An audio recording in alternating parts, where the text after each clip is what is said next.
আসসালামু আলাইকুম। এসএসসি পরীক্ষা ২০২৫ রসায়ন শিক্ষার্থীদের স্বাগত। রসায়নের দ্বিতীয় অধ্যায় অর্থাৎ পদার্থের অবস্থার অধ্যায় থেকে কিছু গুরুত্বপূর্ণ এমসিকিউ। ১ নম্বর, পটাশিয়াম পারম্যাঙ্গানেটের বর্ণ কিরূপ? লাল, গোলাপি, হালকা হলুদ, সবুজ। এটি হবে গোলাপি অর্থাৎ খ নম্বর। এরপরে আসবো ২ নম্বরে। নিশাদল হতে কোন গ্যাস ব্যাপিত হয়? নিশাদল হচ্ছে অ্যামোনিয়াম ক্লোরাইড। অ্যামোনিয়াম ক্লোরাইড থেকে অ্যামোনিয়া গ্যাস ব্যাপিত হয় অর্থাৎ ক নম্বর।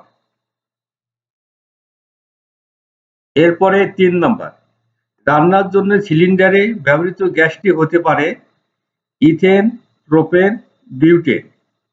আমরা রান্নার জন্য সিলিন্ডার যে গ্যাসটি ব্যবহার করি সেটি মূলত প্রোপেন ও বিউটেন অর্থাৎ গ নম্বর।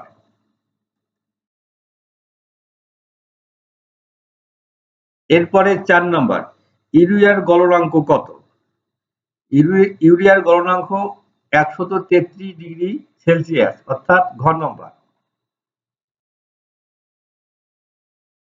নিম্নের কোনটি তাপ দিলে তরলে পরিণত হয় না? যেগুলো উদ্বায়ী পদার্থ সেগুলোকে তাপ দিলে সরাসরি বাষ্পে পরিণত হয়, এরা তরলে পরিণত হয় না। এখানে সেটি হবে গ নম্বর, অ্যালুমিনিয়াম ক্লোরাইড।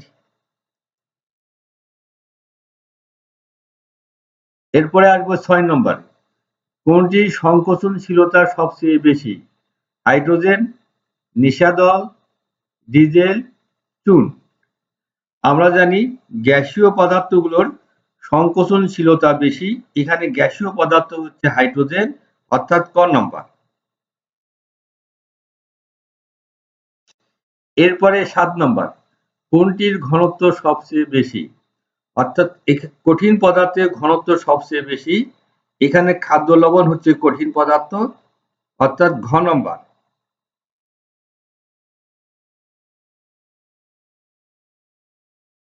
কোনটি চাপ প্রয়োগে সংকুচিত হয় না? কঠিন পদার্থ।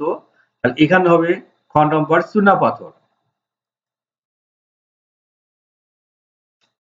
এরপরে দেখব ৯ নম্বর, পদার্থের বৈশিষ্ট্য ১, জড়তা আছে, ২, স্থান দখল করে, নির্দিষ্ট ভর আছে। এখানে তিনটিই সঠিক অর্থাৎ ঘ নম্বর।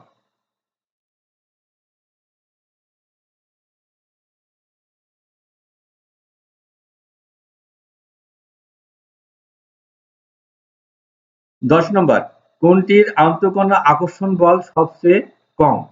গ্যাসীয় পদার্থের আন্তঃকণা আকর্ষণ বল সবচেয়ে কম। এখানে এই ৪টি অপশনের মধ্যে গ্যাসীয় পদার্থ হচ্ছে কার্বন ডাই অক্সাইড অর্থাৎ খ নম্বর।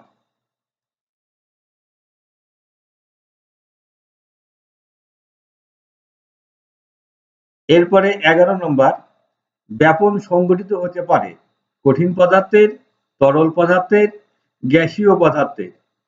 এখানে তিনটোই সঠিক অর্থাৎ ঘ নম্বর।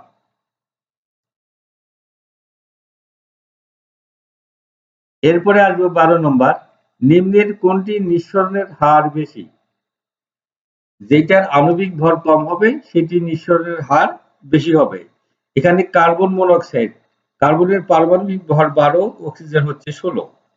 ১২ আর ১৬ হচ্ছে ২৮, কার্বন ডাই অক্সাইড ৪৪, অ্যামোনিয়া হচ্ছে ১৭, হাইড্রোজেন ক্লোরাইড হচ্ছে ৩৬.৫।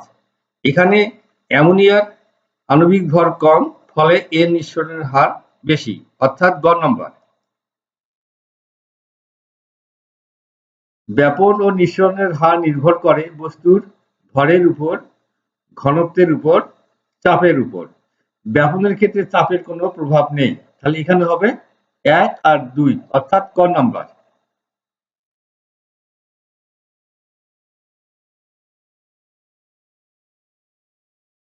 এরপরে দেখব আমরা নিচের তথ্যের আলোকে ১৪ ও ১৫ নং প্রশ্নের উত্তর দাও। মোমবাতি জ্বালালে নিম্নোক্ত বিক্রিয়া সংঘটিত হয়। অর্থাৎ মোমবাতি জ্বালানো মানে দহন করানো। এখানে এ বি এবং শক্তি উৎপন্ন হয়। আমরা জানি মোমবাতিকে দহন করলে কার্বন ডাই অক্সাইড আর জলীয় বাষ্প উৎপন্ন হয়। এখানে কার্বন ডাই অক্সাইডের আণবিক ভর হচ্ছে 44, অর্থাৎ এ হচ্ছে কার্বন ডাই অক্সাইড CO2 এবং বি হচ্ছে H2O।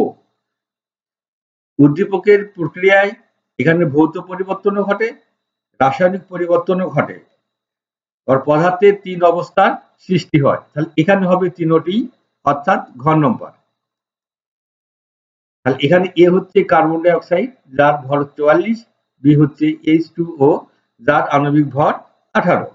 তাহলে এখন আমরা দেখব 15 নম্বরে এ, বি ও অক্সিজেনের ক্ষেত্রে প্রযোজ্য। এ হচ্ছে কার্বন ডাই অক্সাইড যার ভর হচ্ছে 44, বি হচ্ছে জলীয় বাষ্প অর্থাৎ H2O এর ভর হচ্ছে 18 এবং অক্সিজেনের ভর হচ্ছে 16 দুগুণী 32। তাহলে এখানে কি বলা আছে, এ এর নিঃসরণ সবচেয়ে কম, এ এর ভর হচ্ছে 44, ফলে এর নিঃসরণ সবচেয়ে কম, এটা সঠিক। আবার এই বি অর্থাৎ H2O এর ভর হচ্ছে 18 এবং অক্সিজেনের হচ্ছে কত 32, তাহলে অক্সিজেনের নিঃসরণ সবচেয়ে বেশি, এটি সঠিক নয়। বি কে স্বাভাবিক তাপমাত্রায় 3 অবস্থায় দেখা যায়। বি অর্থাৎ H2O এটি কঠিন, তরল এবং বায়বীয়, এই 3 অবস্থায় দেখা যায়। তাহলে এখানে হবে 1 আর হচ্ছে 3।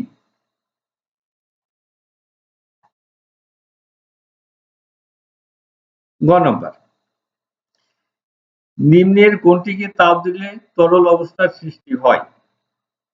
তাহলে যেগুলো আয়নিক যৌগ এগুলো সৃষ্টি হবে। তাহলে এখানে নিশাদল, ন্যাপথালিন, অ্যালুমিনিয়াম ক্লোরাইড এগুলো হচ্ছে ঊর্ধ্বপাতিত পদার্থ, এগুলোকে তাপ দিলে সরাসরি বাষ্পে পরিণত হয়। তাহলে এখানে হবে খাদ্য লবণ, অর্থাৎ ক নম্বর। মম একটি কার্বোহাইড্রেট, হাইড্রোকার্বন, জৈব যৌগ, এটি হবে হাইড্রোকার্বন জৈব যৌগ, অর্থাৎ 2 আর 3, খ নম্বর। অ্যারোসেলে কোনটি আগে ঘটে? অ্যারোসেল আগে নিঃসরণ ঘটে। পদার্থের আণবিক শক্তি কোনটির উপর নির্ভরশীল? এটা পদার্থের প্রকৃতির উপর নির্ভরশীল। গলনাঙ্কে অণুসমূহ আন্তঃআণবিক শক্তিকে অতিক্রম করে। অণুসমূহ পরস্পর থেকে দূরে সরে যায়, কঠিন থেকে তরলে পরিণত হয়। গলনাঙ্কে আন্তঃআণবিক শক্তিকে অতিক্রম করতে পারে না, অর্থাৎ এখানে 2 আর 3, খ নম্বর। স্বাভাবিক চাপ এটি হচ্ছে 1 অ্যাটমসফিয়ার, খ নম্বর। নিচের চিত্রের আলোকে 22 ও 23 নং প্রশ্নের উত্তর দাও। উদ্দীপকের যৌগটির স্ফুটনাঙ্ক কত? তাহলে এখানে হচ্ছে এটি হচ্ছে আমাদের গলনাঙ্ক, এখানে হচ্ছে এটি হচ্ছে স্ফুটনাঙ্ক, এই বরাবর কত আছে 60, তাহলে স্ফুটনাঙ্ক হচ্ছে গ 60 ডিগ্রি সেলসিয়াস। উদ্দীপকের চিত্রের ক্ষেত্রে প্রযোজ্য বিসি গলনাঙ্ক রেখা, যেহেতু এখান থেকে গলতে শুরু করে, বিসি হচ্ছে আমাদের গলনাঙ্ক রেখা। ডিএফ তরল ফুটছে, ডিএফ ডিই তরল ফুটছে, এটা সঠিক। সিডি তরল, ইএফ বাষ্প, সিডি সিডি হচ্ছে আমাদের তরল, ইএফ হচ্ছে বাষ্প, অর্থাৎ এখানে তিনটি সঠিক। ঘ নম্বর, আয়োডিন মিশ্রিত খাদ্য লবণ থেকে কোন পদ্ধতিতে আয়োডিন পৃথক করা যায়? আয়োডিন হচ্ছে ঊর্ধ্বপাতিত পদার্থ, তাহলে এখানে ঊর্ধ্বপাতন এই প্রক্রিয়ায় পৃথক করা যায়। ক নম্বর, খোলা পাত্রে রেখে দিলে উড়ে যায়, যেগুলো উদ্বায়ী পদার্থ সেগুলো উড়ে যায়। এখানে উদ্বায়ী পদার্থ হচ্ছে নিশাদল আর আয়োডিন, তাহলে হচ্ছে 2 আর 3, অর্থাৎ খ নম্বর। গলন ও স্ফুটন চলাকালীন সময় তাপমাত্রা কেমন থাকে? তাপমাত্রা এখানে স্থির থাকে। গ নম্বর, ব্যাপন সংঘটিত হয় সমভাবে, স্বতঃস্ফূর্ত ভাবে, এখানে চাপের প্রভাব নেই, অর্থাৎ 1 আর 3, 1 আর 3, গ নম্বর।